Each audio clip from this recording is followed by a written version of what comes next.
Hello दोस्तों, नमस्कार। स्वागत है आपका अपने YouTube channel sound CTET academy में।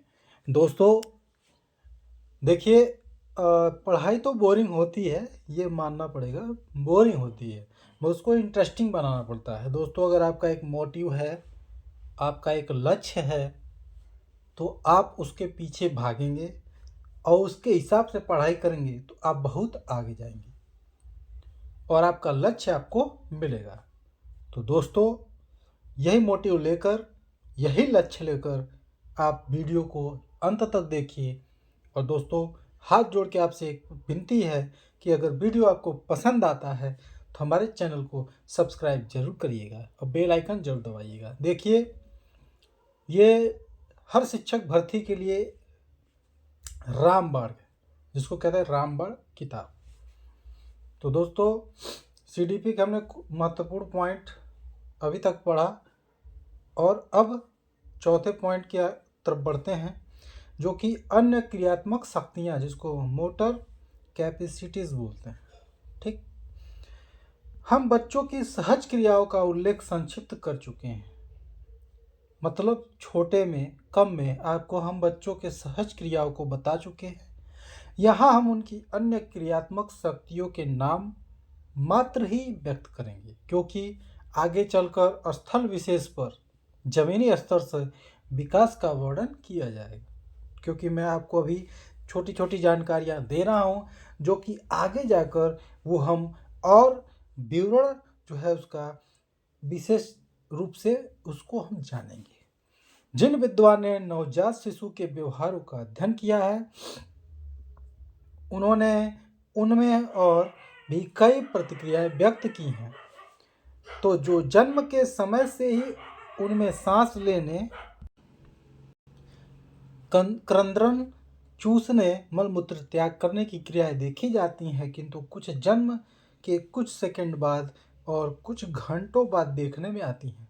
इसमें व्यक्तिगत भिन्नता, जो इंडिविजुअल डिफरेंस भी पाई जाती है। 24 घंटों में 20 घंटे प्रायः सोने में ही व्यतीत होते हैं, किंतु जागते समय उनमें अत्यधिक सक्रियता रहती है। हाथ पैर, आँख, नाक और अनियमित गतियाँ होती हैं। सोने की हालत में भी उनमें पूर्णतः निष्क्रियता नहीं रहती।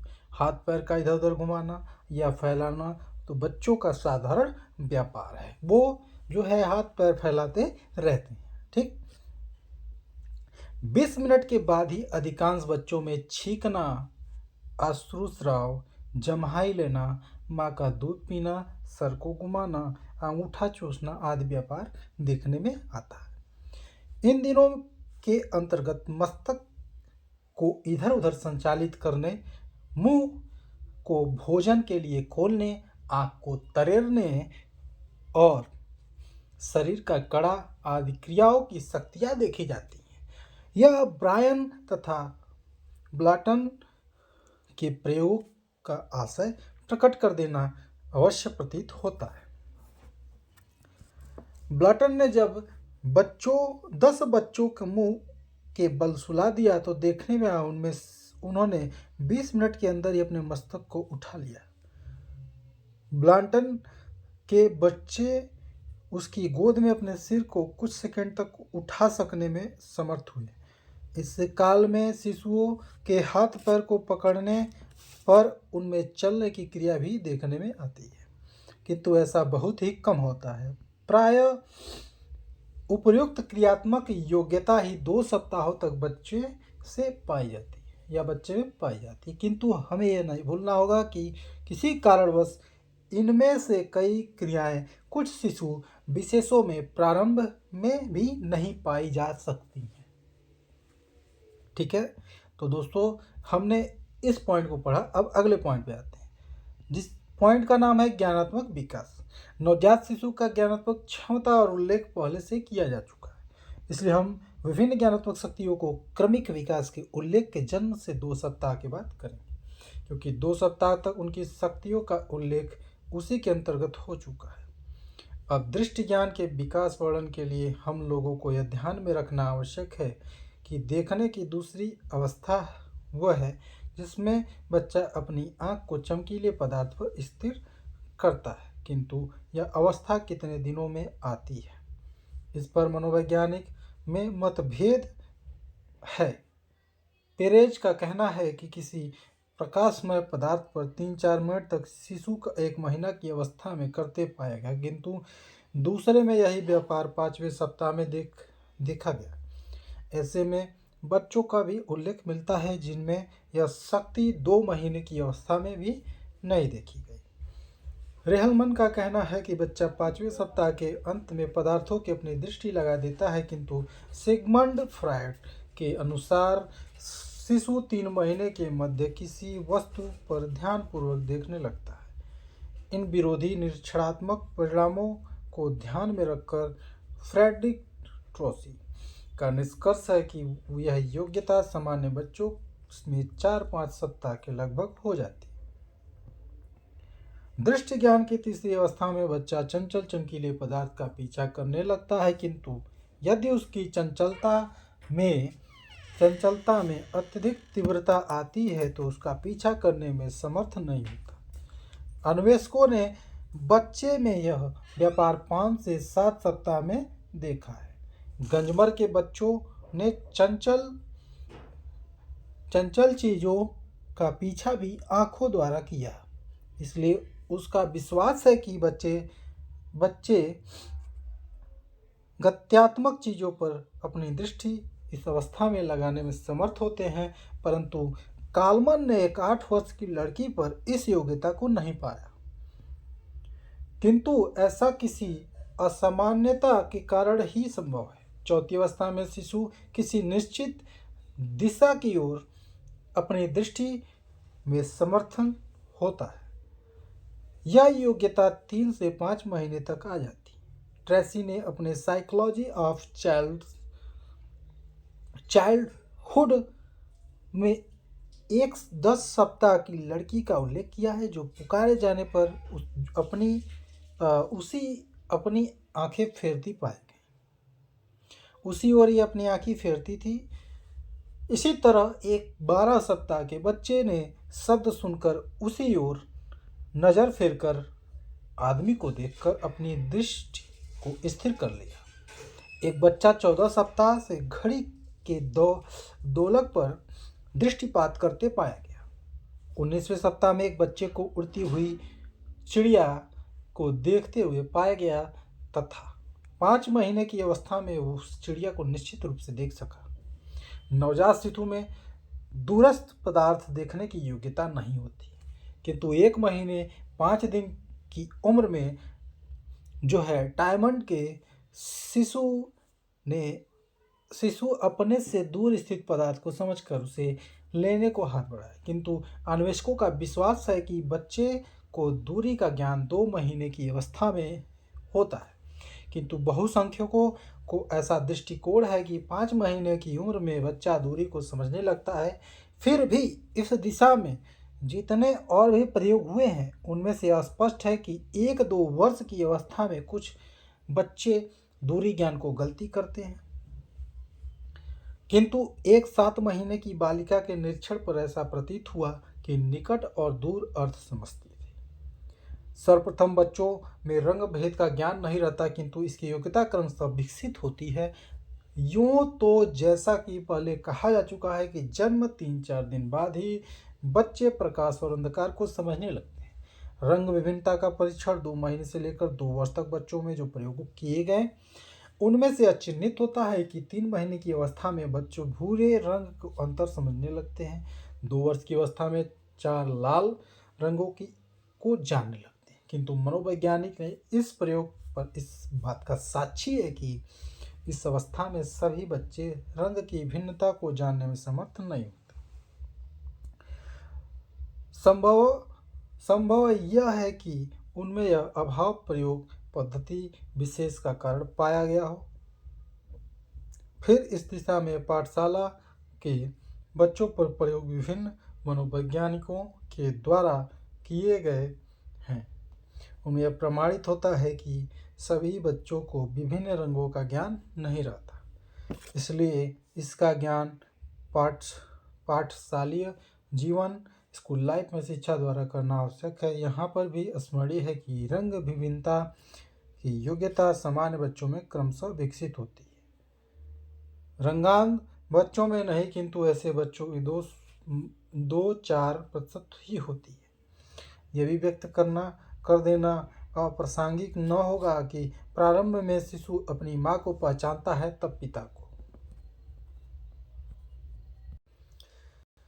6 महीने का बच्चा माता पिता तथा नवागंतुक का भेद समझने लगता है, किंतु 1.5 वर्ष की अवस्था में बच्चों को दर्पण को देखकर दूसरे ही बच्चे का बोध करते हैं और उसे पकड़ने की कोशिश करते हैं। 2 वर्ष की अवस्था में उन्हें चित्रों की जानकारी नहीं के बराबर रहती है। जो सिगमंड फ्रायड का बालक 2 वर्ष की अवस्था में चित्रित वृत्त को तस्वीर को समझ रहा था तथा प्रेयर का बालक उससे भी अधिक अवस्था में अपने पिता की प्रतिछाया को पिता कहकर पुकारा पाया गया। परंतु बालकों में ज्यों ज्यों अनुभव की बुद्धि की विकास होता जाता है, त्यों त्यों उनकी दृष्टि ज्ञान तथा जो है क्रोध भरपूर और निर्दोष हो जाता है। दृष्टि ज्ञान के बाद ध्वनि का दूसरा ज्ञान, जिसके संबंध में स्थल विशेष पर कुछ प्रकाश डाला जा चुका है, इसलिए यहाँ इतना ही कहना पर्याप्त है कि प्रारंभ में बच्चों को कर्णेंद्रिय परिपक्व, जिसको मैच्योर्ड कहते हैं, नहीं रहती हैं, इसलिए वे शब्द की दिशा की ओर निश्चित लोकेटेड नहीं करने में सफल होते हैं। 10 सप्ताह से लेकर 17 सप्ताह तक बच्चे अपने कान को ध्वनि की दिशा की ओर लगाते हुए पाए गए, किंतु इस ज्ञान में व्यक्तिगत भिन्नता भी कम नहीं पाई जाती। एक 4 महीने 10 दिन बच्चे में ध्वनि दिशा की ओर कान लगाते पाया गया, उसमें किसी तरह की गलती नहीं देखी गई। 5 महीने का एक बालक मोटर के शब्द को यह जानने में सफल था कि खिड़की की तरफ देखना उपयुक्त है। 24 सप्ताह के बच्चे ने ध्वनि दिशा को निश्चित लोकेट करने की गलतियां नहीं पाई गई। इससे विभिन्न संघर्षात्मक परिणामों को ध्यान में रखते हुए यही कहा जाता है कि व्यक्तिगत भिन्नता कड़ परिपक्वता पर निर्भर करती है। 4 महीने के शिशु ध्वनि को समझने लगते हैं।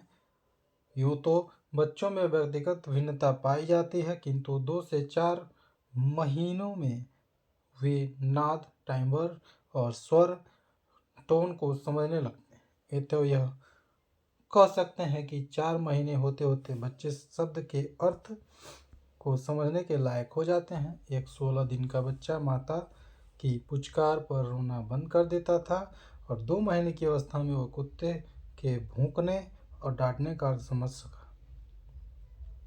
एक 3.5 माह की लड़की को जब डांटा जाता था तो वह समझ जाती थी, किंतु डॉक्टर डेमी ने 100 बच्चों में 2 ही बच्चों को, जिनकी अवस्था 3.5 महीने की थी, माता पिता के शब्दों को समझते हुए पाया। मनोवैज्ञानिक का ऐसा अनुमान है कि ध्वनि ज्ञान में अंतर वंशानुक्रम और अनुभव के कारण होता है।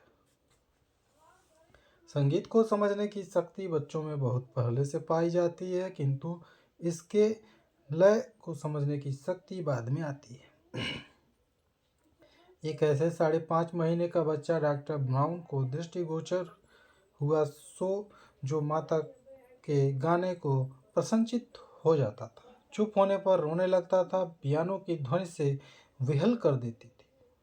कहने का अभिप्राय यह है कि 1 वर्ष के पहले ही बच्चे गाने बजाने को समझने लगते हैं और उस समय उसे स्नायविक गतियाँ, जो कि म्यूजिकल मोमेंट्स, भी परिलक्षित होती है। यदि वातावरण उपयुक्त रहा तो उनकी इस शक्ति में क्रमशः विकास होता है, किंतु अनुपयुक्त वातावरण मिलने पर यह शक्ति विनिष्ट हो जाती है।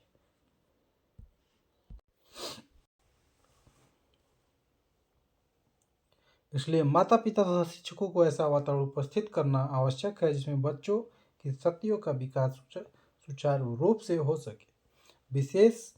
स्थल विशेष पर यह पहले व्यक्त किया जा चुका है कि नवजात शिशुओं में स्वाद ज्ञान विद्यमान रहता है, किंतु हमें यह नहीं भूलना चाहिए कि उनमें इसका विकास धीरे धीरे अनुभव के द्वारा होता है। प्रेयर ने अपने 6 महीने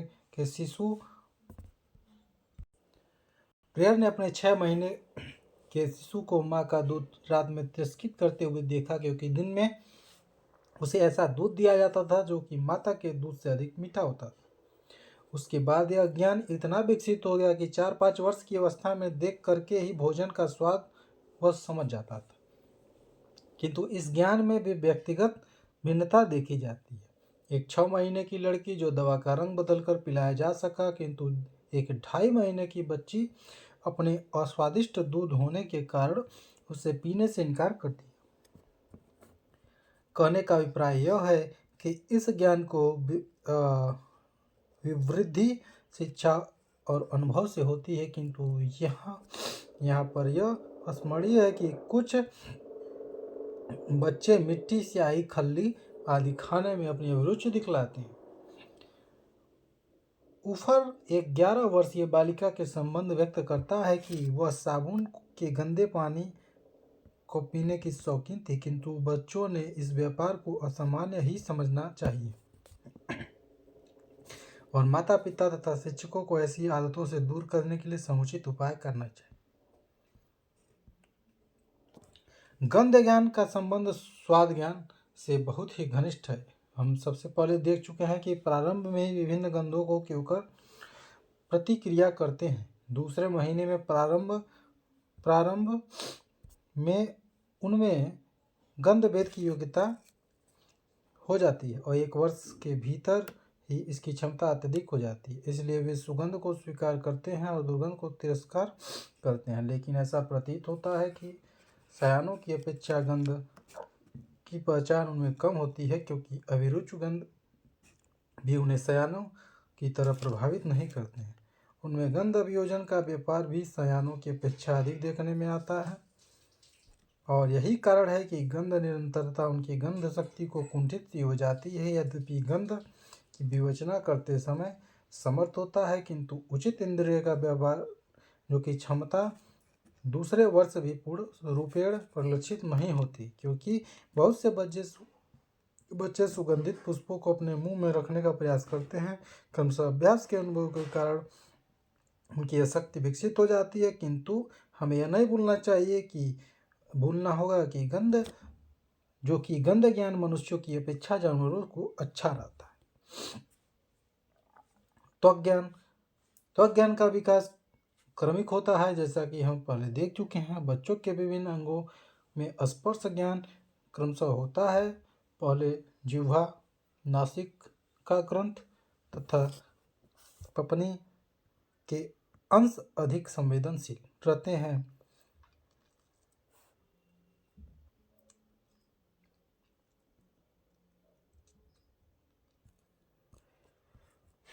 बाद में जो अंग वाह विश्व में संघर्ष किया करते हैं, उसमें संवेदनशील कुंठित हो जाती है, किंतु जो अंश सुरक्षित रहते हैं वह अत्यधिक स्पर्श ज्ञान बोधक होते हैं। ज्यों ज्यों बृहन मस्तिष्क विकसित होता है, त्यों त्यों बच्चे स्पर्शशीलता की भी वृद्धि होती है। विभिन्न प्रयोगों के आधार पर यह कहा जा सकता है कि कड़, छिद्र, अग्रबाहु, पैर, कंधा, छाती, पेट, पीठ और जांघ के ऊपरी भाग में स्पर्श ज्ञान का विकसित क्रमशः 1 वर्ष के भीतर हो जाता है। इस संबंध में यह उल्लेखनीय है कि इस ज्ञान का महत्व बच्चों में जीवन में अत्यधिक होता है, क्योंकि अंधे बच्चे भी स्पर्श ज्ञान के सहारे विश्व ज्ञान प्राप्त करने में समर्थ होते हैं।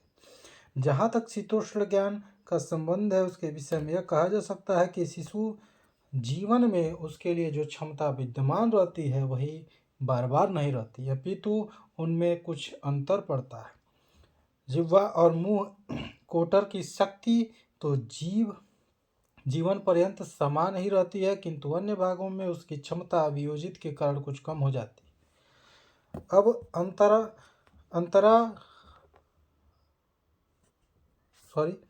अब अंतरावयव ज्ञान का उल्लेख करते समय यह व्यक्त कर देना आवश्यक मालूम होता है कि प्रारंभ में भूख लगने पर बच्चा थोड़ा सा खाता है, किंतु 5 महीने का होते होते वह खाना अच्छी तरह से खाने लगता है और 10 महीने होते होते खाने के लिए नहीं रोता, उसका पेट भी बढ़ जाता है। डार्विन का यह कहना है कि बच्चा 45 दिन में उस समय सुख दुख का अनुभव करने लगता है, जबकि उसके पेट में किसी तरह का उपद्रव हो जाता है।